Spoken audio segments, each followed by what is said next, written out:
Hello everyone and welcome to my Y&R Insider 24 update channel. Victor vs Nick, Noah in the hospital, and Phyllis strengths. The Young and the Restless spoilers are in for Monday, October 13th, 2025. Fans can expect the next episode to feature Sharon Newman making a distress call. Nick Newman is given a deadline by Victor Newman. Furthermore, Kane Ashby plays to the strengths of Phyllis Summers. Continue reading to learn more about the upcoming episodes of the CBS soap opera. Make sure to check out our weekly Y&R spoilers here. Noah Newman is in the hospital. Let's begin with Noah, who is involved in a tragic accident in Los Angeles. Sharon is in the hospital with us.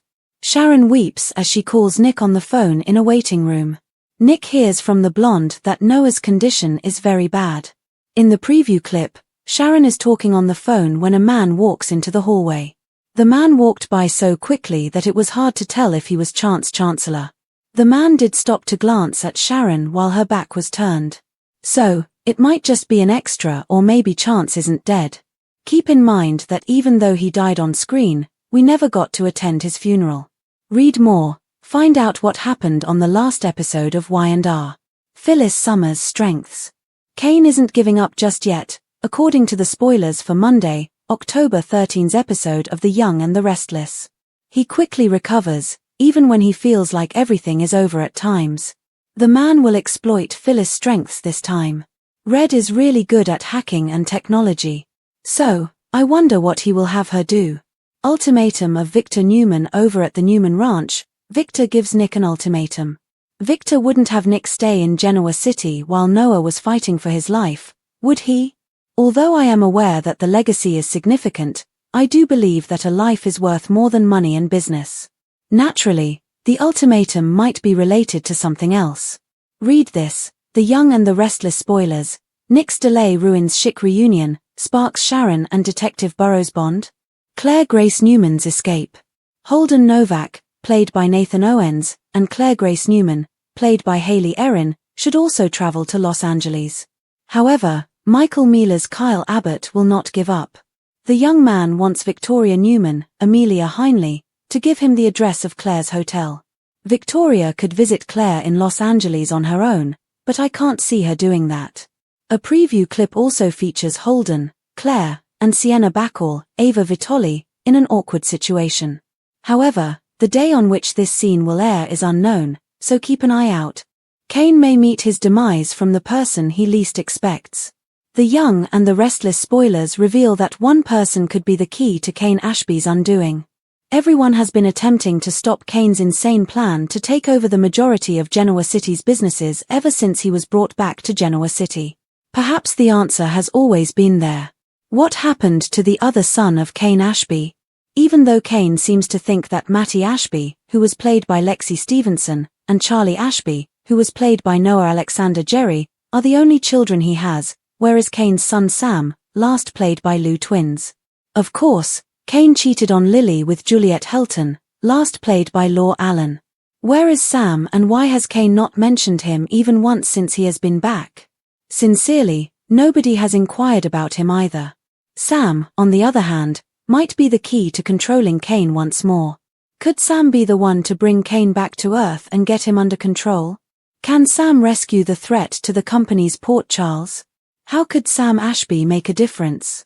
Although technically Sam would turn 8 in a month, soaps frequently expose children to the soap opera rapid aging syndrome, which could make Sam an adult or at least a teenager with a pretty strong opinion of Kane and his apparent greed. Sam might just wonder why his father never seems to be happy.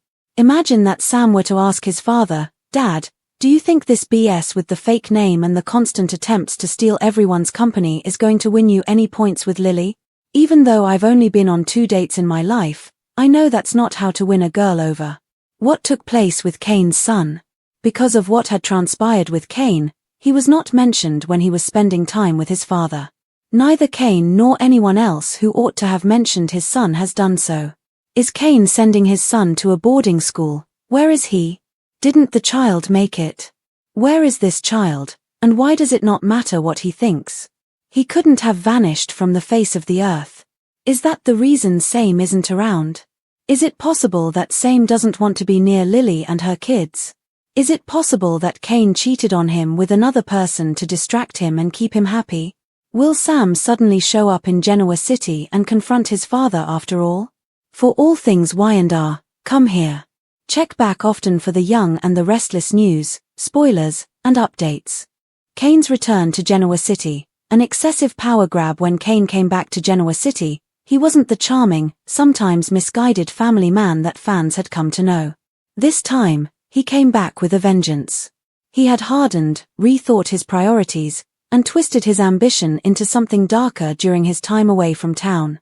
His plan to take control of Genoa City's major businesses, such as Chancellor Winters, Newman Enterprises, and Jabot, has shocked nearly every major character's personal and professional circles. But Kane has blinded him with his arrogance. He believes he's untouchable, that his intelligence and charisma will protect him from consequences. He has misjudged everyone, particularly his family. Kane does not realize that his irrational greed and manipulative games are preparing him for his demise. Additionally, poetic justice might take the form of his son, whom he has virtually forgotten. Sam Ashby, the forgotten child, what happened to him? Soap fans never forget, and one glaring omission in Kane's storyline has raised eyebrows for months. While Kane frequently mentions his twins, Matty and Charlie, his youngest son Sam has been completely erased from conversation. Sam was the tragic result of Kane's affair with Juliet Helton when he was born. Kane was left to care for his newborn son while still trying to mend his marriage to Lily after Juliet passed away while she was giving birth. For a while, Kane seemed committed to fatherhood. He fought for Sam's place in his family and in his heart. But somewhere along the way, after his departure from Genoa City and his eventual return, Sam vanished from the narrative. No mentions. No visits. No revisions. Just past. This silence is telling. Whether it's due to shame, denial, or avoidance, Kane's refusal to acknowledge Sam speaks volumes about the kind of man he's become. And if fans of soap opera logic have learned anything, it is that children who are forgotten never remain forgotten for very long. The potential for a shocking return, soap opera rapid aging syndrome strikes again. Time in Genoa City doesn't go in a straight line like it does in Y&R. Children grow up in a matter of months, relationships develop over time, and enemies can emerge from the ashes decades later. Sam Ashby, who technically should only be about 8 years old, could easily return as a brooding teenager or young adult old enough to have opinions, anger, and a powerful grudge against his father. Imagine Sam, a person with SORA's, soap opera rapid aging syndrome, returning home feeling resentful toward his father, whom he barely knew. After Kane sent him away to keep his perfect family with Lily intact, it's possible that he was raised somewhere else, perhaps by relatives or even foster parents. It's possible that Sam has read online for years about his father's scandals and corporate manipulations, developing a simmering rage that finally boils over when he shows up unannounced in Genoa City. Sam as a mature adult could easily serve as Kane's moral mirror. He wouldn't be a villain or a pawn, he would be the truth teller, the one person who sees through all the lies and calls Kane out for what he's become. Dad, what happened to you? A son's confrontation. The confrontation between father and son constitutes the potential storyline's emotional core. Sam would question Kane himself rather than just his schemes. He might say to his dad, "Dad, you keep trying to own everything in this town, but what have you actually built? You no longer have a family. You don't know anyone. You have no soul left at all." It's the kind of gut-punch dialogue that could redefine Kane's character arc. He has used the justifications of preserving his legacy or seeking vengeance for so long to justify his actions. But the truth is simpler. Kane is terrified of losing control again, so he has become obsessed with it. Sam's arrival could shatter that illusion, forcing Kane to confront not just his enemies, but himself. The ripple effect, how Sam's return impacts Genoa City. Every major storyline would be shaken up in the event that Sam returns. Lily Winters, who once forgave Kane for his infidelity and betrayal, would be forced to confront the product of that affair all over again. Lily's children, Matty and Charlie, would have to reckon with a half-brother they barely know, one who may resent them for having the father's attention he never got. Jill Abbott, ever the businesswoman and matriarch, might see Sam as a wild card. She could either try to protect him or use him strategically to destabilize Kane's ambitions. Jill has always had a complicated relationship with Kane, torn between maternal affection and deep suspicion. Seeing him confronted by the son he abandoned could be the final straw that pushes her to cut him off entirely. Even Victor and Nikki Newman, who see Sam as a potential ally or pawn in their ongoing power struggles, might get involved. Every emotional wound in Genoa City becomes an opportunity, and Sam's reappearance could easily ignite a new round of alliances, betrayals, and corporate warfare. The core of the mind, Kane's decline into greed and illusion. This plot revolves around a tragic psychological portrait. Kane's demise is about identity as much as it is about power. He was the underdog, the charming outsider, and he only wanted to show that he was worthy of the Chancellor legacy. However, ambition eventually turned into obsession. Kane now equates love with control. The more he loses Lily, his reputation, his family, the more he tries to compensate by acquiring power. Every company takeover, every manipulative business deal, is his way of saying, I matter. I am still a person. But Sam's return would dismantle that illusion. Because unlike the business titans of Genoa City, Sam doesn't care about money or legacy. He only cares about truth. Furthermore, Kane's empire is based on sand, and his moral foundation has completely deteriorated. The weight of abandonment, a father's shame. If Sam were to confront Kane, it wouldn't just expose Kane's moral flaws, it would unearth years of guilt and grief that Kane has refused to process. When Juliet died, Kane promised he'd raise Sam with love and integrity. However, his subsequent actions demonstrate the opposite. He buried his pain in work. He preferred power over healing. And now, that negligence may come back to destroy him. It's possible that Sam's very presence will serve as a constant reminder of Kane's shortcomings as a father, husband, and man.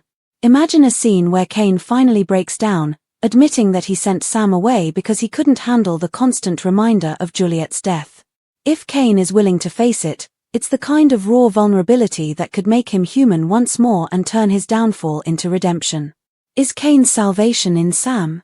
Strangely, Sam's return does not necessarily mean destruction.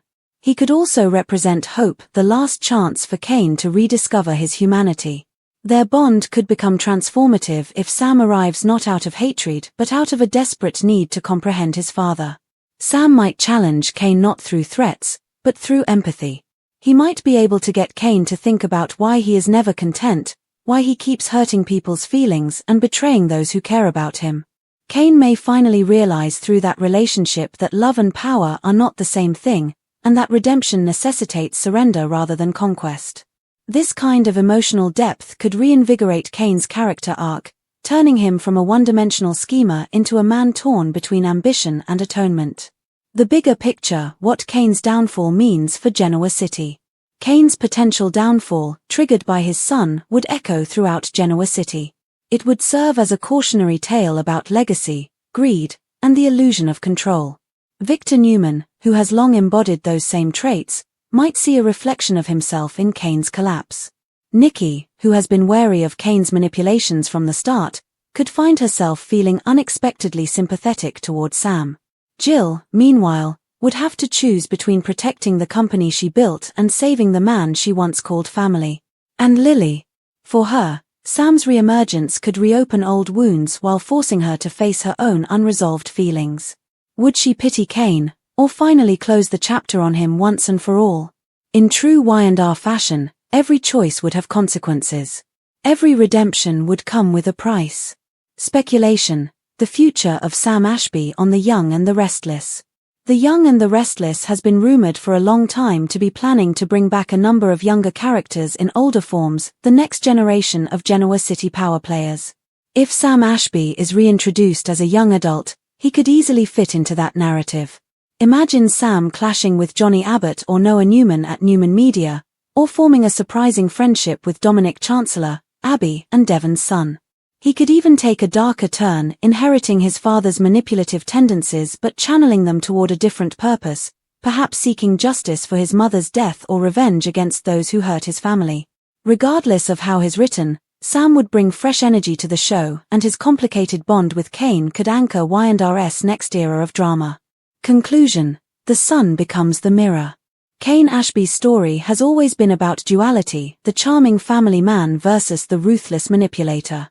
For years, he's walked the tightrope between redemption and ruin. But as his greed and deception spiral out of control, it feels inevitable that he'll face judgment not from his enemies, but from his own blood. Sam Ashby represents everything Cain has lost and everything he could still regain.